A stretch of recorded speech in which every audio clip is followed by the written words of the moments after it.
Our next speaker, I guess, coming from the other side and the other perspective in relation to these sorts of issues is Michael Pengilley, who's the Business Manager Information Services with Grain Growers Limited. And those of you familiar in the room may know that Grain Growers has a platform product, production-wise, which does a lot of things around the retention of data and the analysis of data in relation to crop production. So I'm sure you'll find Michael's discussion quite interesting. Welcome, Michael.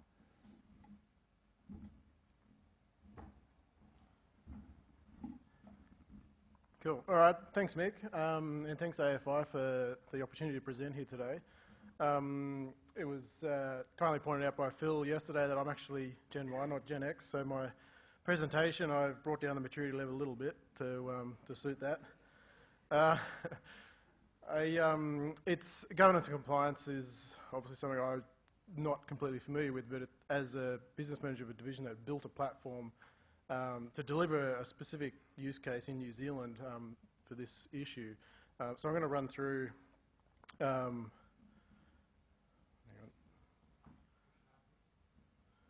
I can't even push a button. There we go. So governance and compliance, I guess also known as red tape. Yes, my Simpsons reference, I am Gen Y. I guess this is what farmers think when they think about red tape, so just hold still. It won't hurt too much. Oh, here we go. All right, so I'm going to run through some examples of what's happening internationally. So what's happening in Ireland at the moment. New Zealand is what we've been working on for probably the last 4 years. Some local examples of compliance systems and bring it all together with some takeaway messages of the difference in all those three and what that can mean for how we do it in Australia. So Ireland, we had a conversation with a guy at TGASC. I'm not sure if that's an acronym, I don't even know what that word is. They're a large government authority for agriculture. I searched the internet for the guy's name and it came up with a pretty accurate representation of what this guy looked like. I spoke to him with the time difference, it was about 9 o'clock at night, so I can only imagine that's pretty much the guy on the other end of the phone. He was quite a character, and it was a Friday night, so I don't doubt this is pretty much a good representation of the guy. So anyway, TGASC, they collect the levy for all agricultural production, arable agricultural production in Ireland. They receive state grants and national and EU research program funding. So Ireland being part of the EU, they have some very strict requirements on how they operate. So their current issues that they're dealing with, they must prove compliance to the EU to collect their payment. They're currently 90% a paper-based recording system today, and they're trying to improve on that. 90% is a pretty poor number considering it's 2016. Auditing with that much paper-based systems and the amount of growers they have is becoming far too resource intensive for those guys. So the requirements continue to develop year on year. The EU requirements, if you look 5 years ago, were much less strict than what they are today, and they're only getting worse. So the need for compliance and moving this to a digital platform is a great necessity. And there's no current paddock management system in Ireland that can facilitate the correct management of the compliance. So there's plenty out there. You'd know the UK ones like Muddy Boots and all that. None of them can actually perform the required tasks to get compliance in EU at the moment. So TGAS's response was they launched a tender this year. So they're going to fund someone to develop a national platform that delivers what they need to do in a digital format. It will facilitate compliance and auditing of 42,000 arable farms and 1,000 TGAS employees. So you're comparing that to Australia, they're probably double the numbers, and Ireland's a much smaller country, but obviously population much greater. It's going to require a pretty large system to support that kind of development. So in the very near future, paper-based records won't be accepted. You won't comply, and you won't get your EU grant money. So the requirements of the platform is simple paddock record keeping. Pretty much all systems do that today. You have to maintain an approved input list from the EU. They set what you're allowed to use. If you compare that input list to what APVMA has in Australia, it's about a quarter of the size. So the requirements, the restrictions on chemical use over there is far greater than what we have here. Nutrient budgeting is very important. This is obviously a top-down approach from their government for environmental reasons. So the nutrient monitoring of N and P is the critical part of the whole system. Their advisors must approve all applications of nutrients, so a grower can't just decide one day he's going to put urea on. He has to go get approval. It has to fit into the budget of what the amount of N he's allowed to put on the paddock, and the advisor gives him the approval of the rate. The data has to be applied. It's very strict. And tracking on-farm pesticide storage. So obviously farmers have a shed somewhere collecting all their chemicals over the years. They need to know exactly what they got, exact quantities at any point in time. And the system needs to integrate with their advisors, obviously, to facilitate half of those bullet points. So there needs to be sort of the interaction of a grower and an advisor in the system. So I guess why it will succeed, the system's going to be free to all their growers and it's supported by the levy. And the grower must prove their compliance to get their EU payment, so it's a given. Growers are going to do it. They won't not. And it's law, so it's pretty much a done deal. Whoever wins this grant, happy days for them. And I guess the government authority is the ones who are holding this data, and they're the guys who are doing the audit process. So New Zealand, this is the system we've built production-wise in New Zealand about 4 years ago. I also searched the internet to try and find a picture of the person I was talking to on the other side of the ditch. No, it's not a sheep. Her name was Mel. Mel's probably ripping up the contract right now after that. So I guess what they've done over there, FAR is the Foundation Arable Research. They also collect the levy in New Zealand for all arable production and also some of the hort as well. Their current issue is they have a farm environment plan that's being developed right now. It will become law soon. And they have some QA and traceability platforms out there that are trying to get traction. And also Malt Europe has some pretty strict requirements as well, where you can't deliver a malt barley to them unless you provide a paddock and silo diary of the life of that grain as it exists on your farm to the farm gate. And nutrient budgeting, obviously high rainfall zones like Ireland is, very important with the N and P. I guess with the nutrient budgeting, they're trialling two different platforms, Overseer and Apsom. You're probably familiar with Apsom. Overseer is a New Zealand-based one that came out of the dairy industry, and they're trying to adapt it to arable farming. So they're trialling those two off, seeing which one is the best platform to do what they need to do, and then that will go out and be enforced by law to all farmers must use that system to do their nutrient budgeting. And they must keep farm maps and paddock records digitally, and that will have to interface with the chosen Overseer or Apsom software to do their budgeting. So the response from FAR, they invested their levy money to develop an existing platform production-wise. So we built production-wise in Australia about 10 years ago. It did have some compliance aspects to it with vendor declaration creation and different things. So the system was probably 90% there. It just needed to be regionalised for the New Zealand market and some more requirements added to their vendor decks over and above what current vendor decks were in Australia. So maintaining the input list. So if you go through that list, it's pretty much exactly the requirements of the island system as well. So nutrient budgeting, auditing, tracking your pesticide storage on farm, and interaction with the advisor. So why will it succeed? It's free, it's supported by the growers levy, 25% adoption already, and it's not even law yet. It will become, the FEP will become law soon, and the grower must comply to sell their grain into the market. If they don't have the compliance, they can't sell it. A government approved authority is holding the data, and it's already got wide industry support right across the board. So this system's already built and is continuing to be developed as their requirements trickle through. Things aren't exactly nailed out yet, so probably within the next 5 years, the system will keep maturing for them. But I guess essentially it's paddock record keeping at the front end. This is a picture of what production-wise looks like today.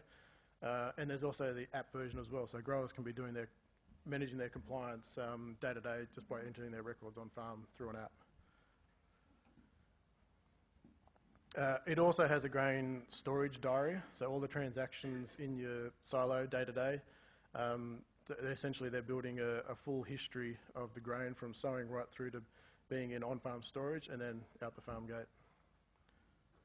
I guess the farm's storage specific requirements are that if you're drying the grain, the end user needs to know that. There's quality issues with artificial drying. Applying insecticides as the grain goes into the soil and all that must be given its rates and dates of application for withholding period assessment and that kind of thing. So end of the year, you go through, you put all your paddock record keeping into the system, all your silo diary information, and automatically that's creating the vendor deck for you. You don't have to go, at the end of the season you just press a button, the vendor deck's created for you. So this is an example that I produced. So it's broken up into a few parts. Section A is essentially the paddocks that this parcel of grain you're about to deliver comes from. It's located with a lat long, so if there's any issues with this parcel of grain, they can go right back to the paddock and see the records for that paddock. Obviously, crop variety grades and things like that listed there, and any seed treatments that were put on the grain before it was sown. The big table in the middle, section B, is a list of all the inputs applied to the grain through the season. The system automatically, with the New Zealand input database, applies withholding periods, chemical groups and active ingredients to the table automatically. So there's no user error or any issues with that. It's all done automatically for them. Section C is the life of the grain after harvest, and if it went into a storage on the farm, any applications, pesticide applications to that grain are recorded in there. And then section D there, sign your name away. And then you print that out, you provide that with the grain as you sell it. If you know the Lorax, that's a little reference there, speak for the trees.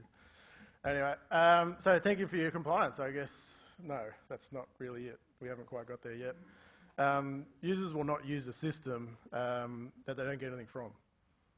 All they've done right up to this point is enter their paddock records. What are they getting out of it? Essentially nothing so far. You need to take that information off the farm and produce something usable back to them. You can make it law, but farmers just don't get excited by record keeping. You need to either make it really easy or give them something back for their time. So with all that information, we can run decision tools from that. So APSIM simulations are one thing we're developing for New Zealand. So yield simulations every 10 days, so you know the production estimate for every paddock on your farm for all the crop types. The APSIM model also does your budgeting for fertiliser applications, which is part of the requirements. Irrigation scheduling is also managed alongside the soil moisture model in APSIM, and growth stage predictions through the season. That table there is lining up climatics through the season against operations in those brown columns in that top chart, against the yield predictions every 10 days in the bottom chart, and the green line through the bottom is the NDVI of every paddock on the farm. The other tool we can produce for the guys while they're doing their compliance is helps them with their compliance is a 5-day forecast with hourly intervals of predictions. So this can be used for your fertiliser applications, timing of urea applications, timing of your spray applications to reduce drift and improve your efficacy. So I guess it helps with performing your obligations with your compliance by using tools that better target your applications. So Ireland and New Zealand are pretty intriguing examples. So the implications of the way they're doing it, you can probably pick straight away. Essentially by putting a tender out or picking one platform to deliver it and funding that through the levy, you've essentially picked a winner. It's very hard for a commercial company now to walk into that market and try and participate against the system that's being supported by levy. So obviously other systems will be accepted if they meet the requirements, but trying to compete in that place with the one that's being supported by the levy is going to be difficult. You need to provide something unique back to the user, be it through a yield model or weather forecasting or something that gets the grower's attention to use your system. I guess the big part of that is being able to provide something that's going to be tangible in helping their compliance, but also give them something that helps them day to day perform their operations. So local experiences, there's many. Quickly run through some of them. So there's a lot of BMP voluntary systems at the moment. Mine BMP for the cotton, Grains BMP, Smart Cane, there's several others. They're all voluntary. They're partly governed by law, not all of it. I guess there's general avoidance in implementing more red tape for these systems to mandate them or make them law. And all the ones currently today, they don't have a digital platform to deliver it to the grower. It's all paper-based ticking boxes. And there's little monetary gain for the grower. He gets a nice certificate at the end of the year, then what?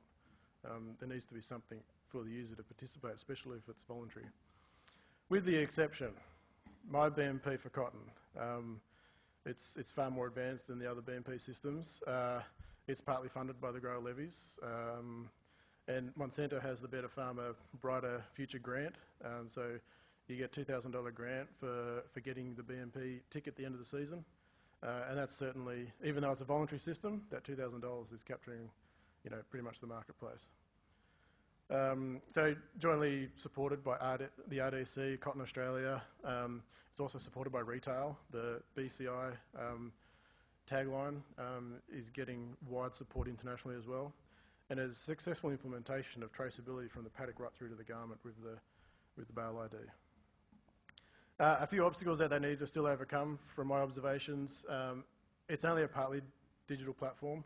They need to reduce the duplication of data entry. Growers are using whatever system of choice, so AgWorld or Phoenix, and they're having to re-enter their data again to get their compliance.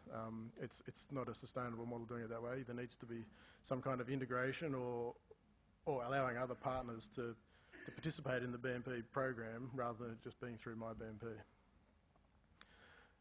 You may be familiar with the Growing Australian Grain handbook that came out possibly a year ago. The document describes the legal requirements, essentially a document that you just go through, tick the boxes that you've done all your legal processes through the season, and also the optional best management practices to consider. So it's not governed by law, the optional ones, but it's encouraged that you should do them. And it's based on the Grains Industry Code of Practice. I guess the purpose of it was to protect the integrity of the Australian grain, but also encouraged participation of other BMP platforms. So it wasn't the be-all and end-all. It was more the gateway to get into the other platforms. The issue, I guess, the obstacles with it, there was no digital platform delivered for it, so there was no way to get some kind of compliance with it except just holding the book and ticking some boxes. And it didn't end up coming with a recognisable brand. CBH had a reasonably successful system a few years ago. It was a voluntary system, but it was also supported by a slight premium. Premium disappeared, and then it sort of went by the wayside. Growers aren't going to participate in something they're not getting something back from. So it was also a paper-based system. Moving it to a digital platform possibly could have improved adoption, and obviously being voluntary, it's hard to get that support. So takeaway messages, the three examples. You can see the bottom checkboxes all aligned. All the countries agree that why we need to do compliance. Paddock record keeping, nutrient budgeting, environmental protection is probably the biggest one. And it's essentially a top-down approach. It's the government applying law and then the industry responding to it. Whereas in Australia, it's been more so a bottom-up approach. So you can see the only differences in those tables is Australia's top 2 points, it's only partly funded by the RDCs, and they're all voluntary. The successful systems have been mandated by law. So I guess Australia needs to move compliance systems into existing digital platforms. I wouldn't encourage adopting a winner like other countries have, but providing some kind of API access to the platform that anyone can participate in is probably the way to go. We don't want to be reinventing the wheel. Don't go and build another paddock record keeping system. There's plenty out there. And providing something back to the grower. You need to encourage adoption through giving them something that has some tangible use to the grower rather than just checking the boxes. or if all else fails, you mandate it. Thank you.